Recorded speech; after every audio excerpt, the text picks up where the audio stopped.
हाँ भैया, हमारे रिकॉर्डिंग स्टूडियो खगड़िया बदास से आज एक सुपर हिट सॉन्ग और सरस्वती पूजा का लाइव वीडियो दिखाएंगे। सिंगर कुंदन क्रिमिनल का और राइटर बलबीर यादव जी का, जो कि बहुत ही अच्छा सॉन्ग गाए हैं कुंदन क्रिमिनल।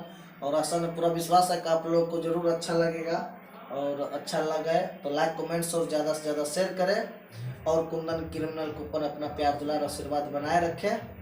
और मेरे मैथिली जानकार चैनल को आप लोग जरूर सब्सक्राइब करें और ज़्यादा से ज़्यादा आप लोग सपोर्ट करें मेरे रिया स्टूडियो को खगड़िया में।